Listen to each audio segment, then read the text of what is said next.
Baik, Assalamualaikum warahmatullahi wabarakatuh.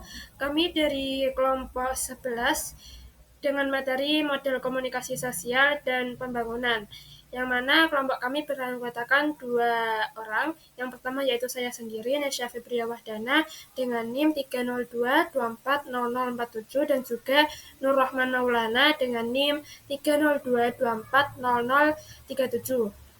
Pada pembahasan kali ini ada 3 pokok pembahasan atau poin yang akan kita bahas, teman-teman.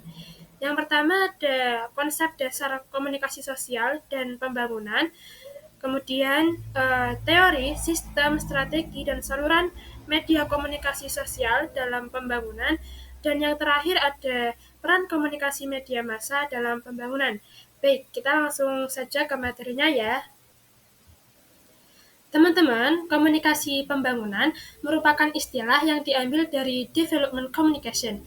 Secara orisinal, berarti istilah tersebut mengacu pada jaringan komunikasi berlandaskan teknologi yang tanpa memerhatikan pesan dan isi, cenderung menciptakan suasana yang cocok untuk pembangunan disebabkan oleh ciri-cirinya yang melekat pada sebuah konsep.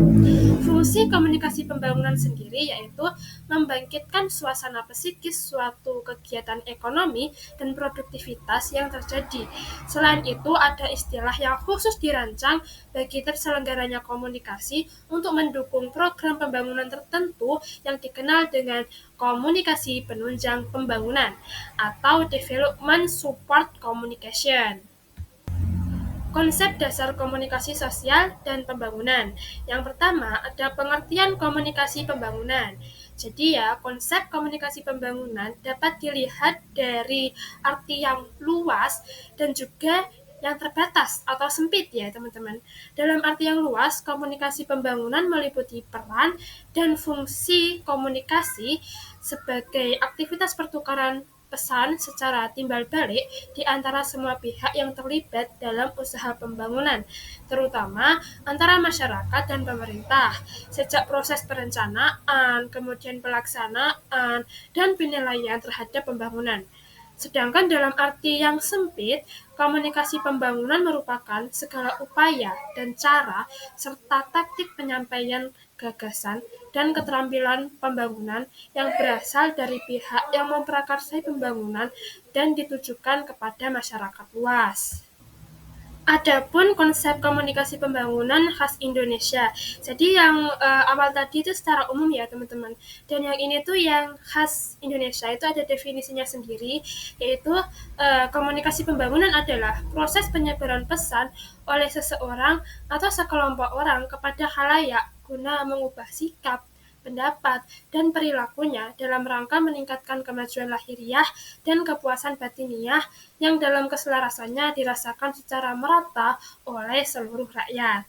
Dalam praktek komunikasi pembangunan, sumber atau komunikator diperankan oleh fasilitator sebagai agen of change, agen perubahan, yang mana agen of change ini sendiri yaitu ya orang yang memiliki sistem perubahan tadi, pemerintah atau penyelenggara komunikasi pembangunan. Tujuannya untuk apa? Ya agar masyarakat tahu, mau, dan mampu memahami program yang ditawarkan itu tadi. Selanjutnya yaitu urgensi komunikasi dalam pembangunan. Hedebro mengidentifikasi 3 aspek komunikasi dan pembangunan, yaitu ada 3 pendekatan. Yang pertama, pendekatan yang berfokus pada pembangunan suatu bangsa dan cara media massa menyumbang dalam upaya tersebut. Nah, objek studinya di sini yaitu politik dan fungsi media massa dalam pengertian yang umum, sekaligus masalah yang menyangkut struktur organisasional dan pemilikan, serta kontrol terhadap media. Kemudian yang kedua ada pendekatan yang dimaksudkan untuk memahami peranan media massa dalam pembangunan nasional, tetapi lebih jauh spesifik. Persoalan utama dalam studi ini adalah cara menggunakan media secara efisien untuk mengajarkan pengetahuan tertentu bagi masyarakat suatu bangsa, misalnya. Dan yang terakhir ada pendekatan yang berorientasi pada perubahan yang terjadi pada suatu komunitas lokal atau sekelompok orang atau desa. Studi jenis ini mendalami aktivitas komunikasi untuk mempromosikan penerimaan yang luas terhadap ide-ide dan produk baru. Selanjutnya yaitu peran komunikasi dalam pembangunan. Nah, di sini ada banyak banget teman-teman peran komunikasi dalam pembangunan ini. Yang pertama yaitu menciptakan iklim bagi perubahan dengan memujukkan nilai-nilai, sikap mental, dan bentuk perilaku yang menunjang modernisasi. Kemudian meningkatkan aspirasi yang merupakan perangsang untuk bertindak nyata. Terus membantu masyarakat menemukan norma-norma baru dan keharmonisan dari masa transisi. Membuat orang lebih condong untuk berpartisipasi dalam pembuatan keputusan di tengah kehidupan masyarakat. Jadi kan negara kita sendiri itu bebas berpendapat. Siapapun bisa berpendapat dan sistemnya pun juga musyawarah. Mengambil keputusan dengan musyawarah, gitu kan. Terus selanjutnya ada mengubah struktur kekuasaan pada masyarakat yang berjaringan tradisional dengan membawa pengetahuan kepada massa. Jadi kan seperti adat-adat budaya Jawa misalnya, kan adat-adat Jawa tuh yang dulu ada yang nggak masuk akal lah. Nah, dari situ kita tuh harus membawa perubahan, yaitu dengan apa? Salah satunya dengan menyisipkan pengetahuan kepada para masyarakat yang ada di situ. Terus menciptakan rasa kebangsaan sebagai sesuatu yang mengatasi kesetiaan-kesetiaan lokal. Selanjutnya, membantu mayoritas populasi menyadari pentingnya arti mereka sebagai warga negara sehingga dapat membantu meningkatkan aktivitas politik. Kemudian memudahkan perencanaan dan implementasi program-program pembangunan yang berkaitan dengan kebutuhan penduduk.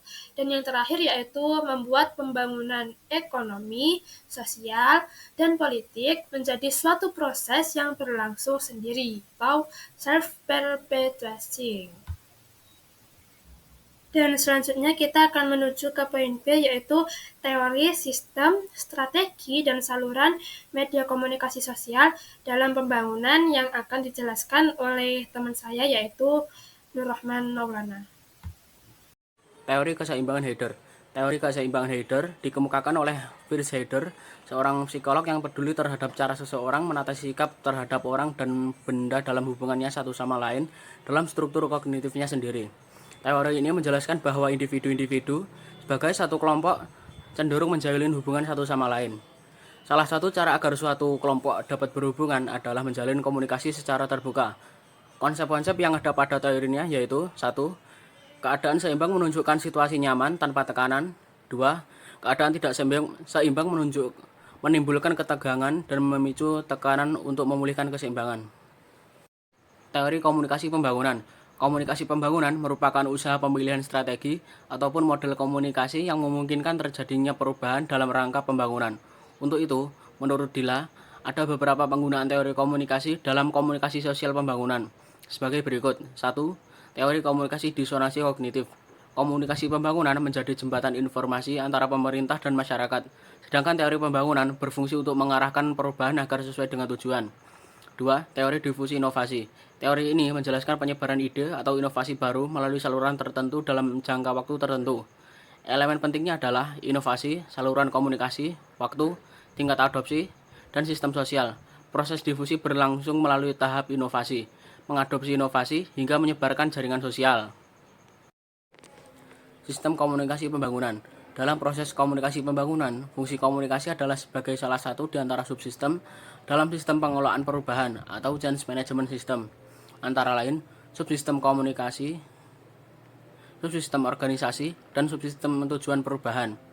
Mekanismenya adalah organisasi sebagai input, komunikasi sebagai prosesor, dan tujuan perubahan sebagai output. Output ditentukan oleh komunikasi. Komunikasi pembangunan menginginkan perubahan nilai atau sikap masyarakat dengan memanfaatkan motivasi penduduk yang dikaitkan dengan ide pembangunan. Motivasi menentukan sikap melalui penilaian yang membentuk sistem nilai, sehingga komunikator mengetahui motivasi komunikan. Strategi komunikasi pembangunan. Strategi ini dilakukan agar komunikasi pembangunan berhasil mencapai sasaran dan menghindari efek yang tidak diinginkan. Prinsip-prinsipnya antara lain: 1. Pesan dirancang khusus untuk khalayak spesifik. 2. Selling effect. Pesan bagi golongan tertentu meskipun manfaat kecil tetapi berfaedah. 3. Narrowcasting. Melokalisasi penyampaian pesan bagi kepentingan khalayak. 4. Memanfaatkan saluran tradisional. 5. Mengenalkan pemimpin opini di kalangan masyarakat yang berkurangan untuk membantu komunikasi pembangunan. 6. Mengaktifkan keikutsertaan agen perubahan dari masyarakat sebagai petugas lembaga pembangunan. 7. Menciptakan mekanisme keikutsertaan khalayak dalam pembangunan sejak perencanaan sampai evaluasi. Teknik komunikasi pembangunan. Teknik komunikasi pembangunan merupakan kegiatan atau proses yang menginginkan perubahan besar-besaran dalam sikap, mental, dan tingkah laku manusia. Adapun tekniknya seperti teknik persuasi, compulsion teknik, repetition teknik, conditioning teknik, dan coercion teknik. Komunikasi pembangunan harus memperhatikan komunikasinya itu sendiri. Bila komunikasi gagal, pembangunan gagal. Bila komunikasi berhasil, pembangunan berhasil. Serta harus didahului predisposisi, ketersediaan menerima pesan, sarana komunikasi, sistem komunikasi tradisional, two-step flow, dan first-step flow. Komunikasi pembangunan adalah komunikasi perubahan yang menghendaki perubahan dalam kebudayaannya. Setiap pendidikan ke arah perubahan, sikap, dan mental tidak dapat dilepaskan dari lingkungan. Dan komunikasi pembangunan tidak dapat dijalankan dengan seragam tetapi harus menyesuaikan. Saluran antar media komunikasi pembangunan. Saluran antar pribadi. Media antar pribadi memungkinkan pihak yang berkomunikasi secara langsung, baik tatap muka, diskusi kelompok kecil, pertemuan dalam atau luar, maupun menggunakan alat telepon, internet, dan telekonferensi. 2. Saluran media massa. Segala bentuk media massa, media cetak, elektronik, multimedia untuk menyampaikan pesan. Media cetak, surat kabar, tabloid, majalah, jurnal ilmiah, poster, pamflet, folder, brosur. Media elektronik, audio suara seperti radio, tape recorder, CD, compact disc, audiovisual, film, televisi, dan VCD. Multimedia, gabungan cetak dan audiovisual. Baik, poin yang terakhir yaitu peran komunikasi media massa dalam pembangunan. Nah, media massa memiliki peran penting terhadap pembangunan dalam berbagai bidang. Namun di sini kami menjelaskan 3 bidang. Yang pertama yaitu bidang sosial. Contohnya dalam bidang sosial yaitu mengenai kontrasepsi. Di setiap negara berkembang diadakan sosialisasi melalui media massa mengenai suatu kegiatan. Contohnya kalau di Indonesia sendiri yaitu program keluarga berencana atau KB. Nah, kalau di Indonesia itu sasarannya sampai ke tingkat desa atau kelurahan. Kemudian dalam bidang pertanian, media massa sangat berpengaruh terhadap pembangunan di bidang pertanian. Salah satu contohnya yaitu siaran-siaran televisi di Indonesia itu ada tentang cara bercocok tanam yang baik di Amerika. Itu telah memberikan informasi konstruktif bagi masyarakat. Jika pada zaman dahulu petani Indonesia itu kalau bercocok tanam menggunakan kerbau untuk bajak tanahnya. Tetapi pada zaman sekarang kan sudah menggunakan traktor ya. Itu kan karena apa? Karena kemajuan teknologi gitu kan. Terus yang terakhir ada pembangunan dan vicious circle. Dengan media massa, segala informasi mengenai berbagai aspek dapat disajikan untuk khalayak. Contoh konkretnya adalah mayoritas suku Dayak menggunakan koteka sebagai penutup tubuhnya karena tidak adanya informasi yang masuk ke area mereka. Kemudian peran media massa dalam keragaman budaya.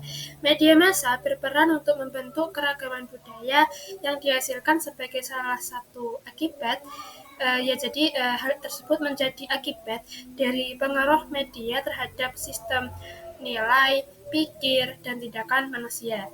Dampak media massa dalam sebuah masyarakat membuat persepsi baru bahwa media massa, masyarakat, budaya massa, dan budaya tinggi secara simultan saling berhubungan satu sama lain.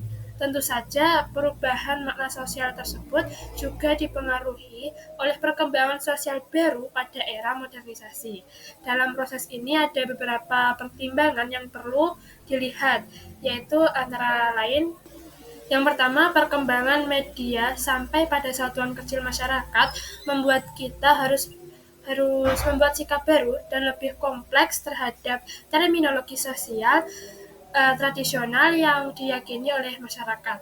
Kemudian, perkembangan media massa baru seperti televisi sempat mengubah perspektif sosial masyarakat karena pengaruhnya yang sedemikian dahsyat. Terus proses transisi sosial baru yang dialami masyarakat juga menuntut kita untuk memperbaharui konsep sosial yang telah ada. Dan yang terakhir yaitu fungsi media massa dalam masyarakat. Di sini kami mencantumkan 4 fungsi, yaitu yang pertama fungsi pengawasan media, yaitu fungsi yang khusus menyediakan informasi dan peringatan kepada masyarakat tentang semua yang ada di lingkungan sekitar mereka tentunya.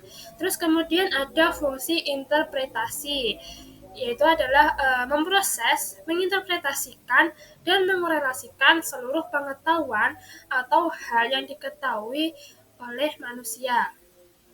Selanjutnya yang ketiga yaitu fungsi transmisi nilai, adalah menyebarkan nilai ide yang tentunya dari generasi ke generasi selanjutnya, ke generasi lain. Dan yang terakhir yaitu fungsi hiburan, yang sudah pasti adalah untuk menghibur manusia, menghibur orang-orang. Manusia cenderung untuk melihat dan memahami peristiwa atau pengalaman manusia sebagai sebuah hiburan. Baik, itu tadi presentasi dari kelompok 11, kurang lebihnya maaf sekali karena ya kita hanya manusia yang pastinya tempatnya salah dan kurang ya teman-teman. Jadi kalau misalkan ada yang kurang, mohon maaf sekali.